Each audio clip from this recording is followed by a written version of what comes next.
Mimpi kau ketinggian, anak pensiunan PNS aja kok bermimpi ingin keliling dunia. Karena ingat kata ayah Cibun, kita harus punya mimpi. Namanya mimpi kata ayah Cibun, ya harus setinggi-tingginya, ya setinggi langit.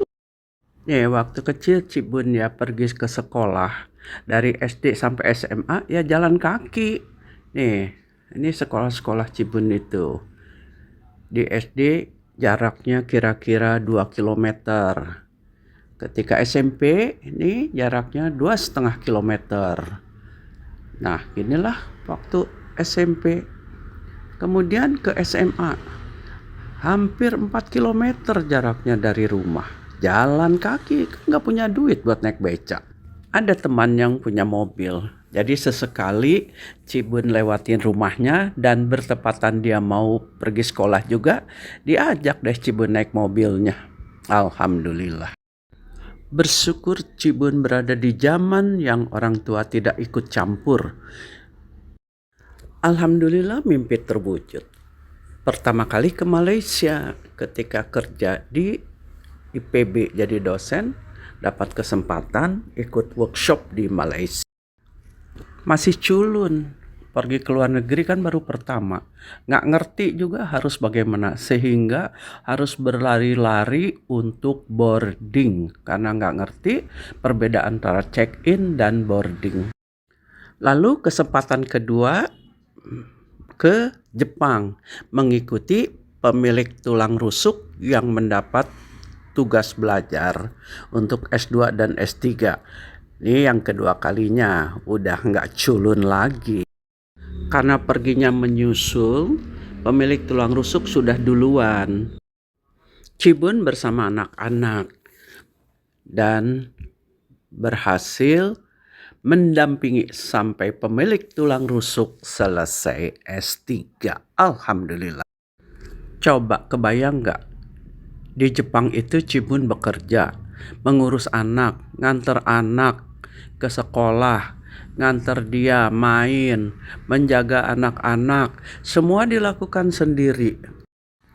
Karena nggak ada ART, mana sanggup bayar ART? Gajinya per jamnya 1.000 yen. Wow, nggak cukup beasiswa juga.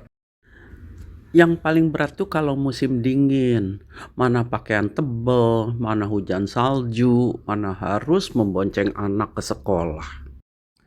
Anak masuk daycare atau bahasa Jepangnya hoikueng. Jadi lumayan terbebas dari anak-anak selama dari pagi sampai sore dan bisa bekerja di kantor tanpa gangguan anak.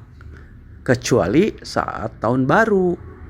Daycare libur dari tanggal 27 sampai tanggal 3 Januari. Saat libur itu anak ikut ngantor deh.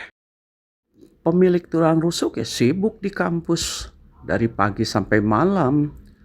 Karena harus melakukan penelitian, penulisan, dan sebagainya. Juga budaya kampus di Jepang, mahasiswa S2 S3 itu sampai malam.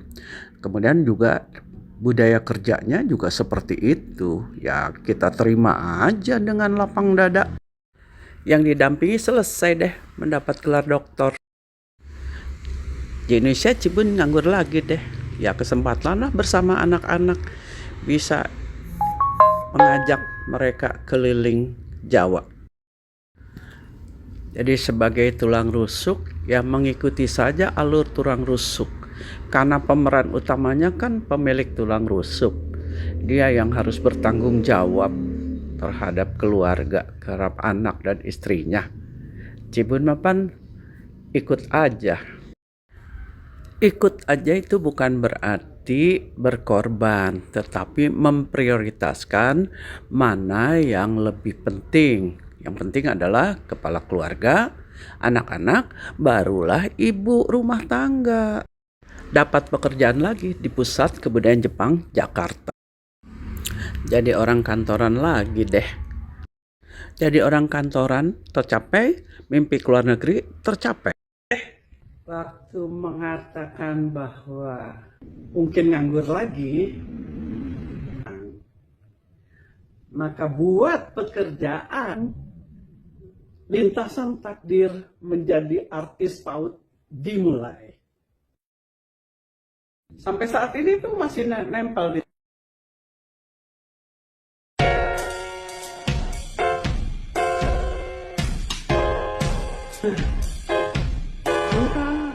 mulailah terpikir untuk sekolah lagi, ambil S2 untuk bisa menjawab tantangan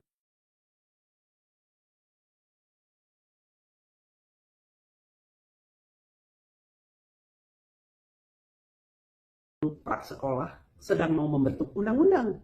Maka saya diundang oleh Kemdikbud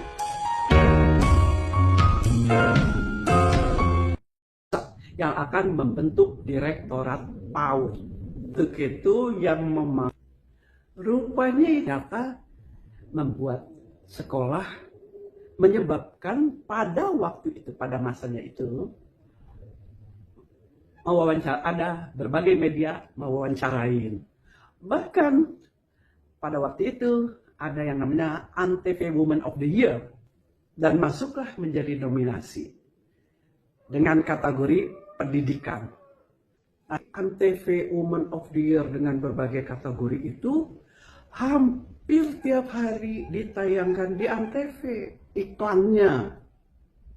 Sekolah HDEK pun menjadi terkenal dan banyak yang ingin wawancara. Nah, ada nih wawancaranya, kita lihat ya.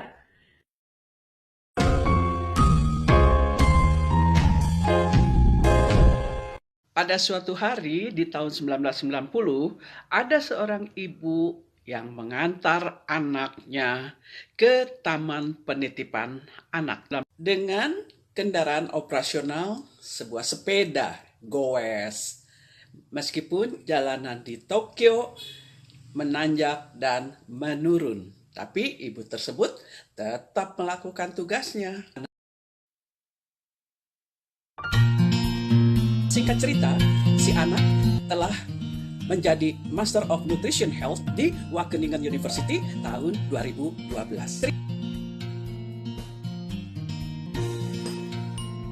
Akhirnya pada tahun 2012 itu ibu dan anak jalan-jalan di kota Düsseldorf, Jerman. Nah, inilah kisahnya.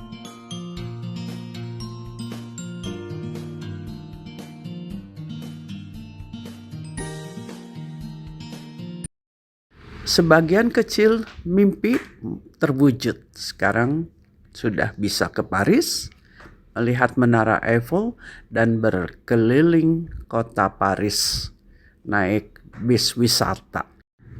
Di kota Amsterdam terkenal dengan kanal-kanalnya.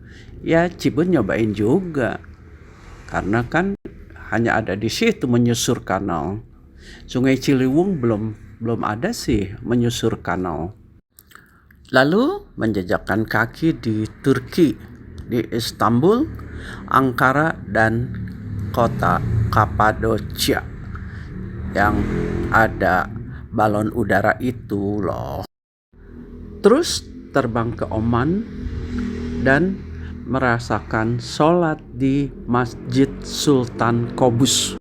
Ini dengan luas area 416.000 meter persegi dan luas bangunan masjid 40.000 meter persegi dan dapat menampung jamaah sebanyak 6.500. Untuk wanita ada ruang khusus yang dapat menampung 750. Itu karpetnya buatan tangan. Dengan menyediakan recorder untuk setiap pengunjung, Masjid Sultan Qobus ini siap untuk menjadi destinasi wisata religi. Mimpi menjadi nyata, alhamdulillah masih terus diberkahi Allah. Ketika anak mendapat kesempatan tugas belajar ke UK untuk studi lanjut S3-nya dan mencoba naik cruise berkeliling Sungai Thames dengan pemandangan gedung-gedung parlemen, Big Ben, London Eye yang terbesar sedunia itu. Dan Sungai Thames itu terkenal dengan lagu yang dibawakan oleh Elton John. Juga melewati kolong jembatan London Bridge yang ada filmnya. Kota Guildford ini lokasi Universitas Surrey, tempat studi S3 Tengah. Dan ada juga tempat yang bisa kita datangi, yaitu kastil. Jadi kalau di UK itu banyak kastil. Mungkin dulu banyak pangeran-pangeran kan yang punya rumah, tapi kan rumahnya berbentuk istana, seperti Istana Bogor, yaitu di sini segede gitu disebut kastil. Ya, kami berkeliling kampus lah, melihat bagaimana suasana kampus anak yang sedang studi itu. Sama dengan kota Bogor, ikon Universitas Surrey adalah Kijang. Traveling berikutnya, Cibun mencoba naik kapal laut yang ke penyeberangan dari Swedia ke Finlandia dengan waktu tempuh 12 jam. Ya nyaman karena kapalnya sangat besar, bahkan ada 12 lantai di kapal itu, sehingga nggak kerasa sih. Tuh kamar-kamarnya seperti di hotel, tapi ini terapung. Dan berlabuh di Helsinki.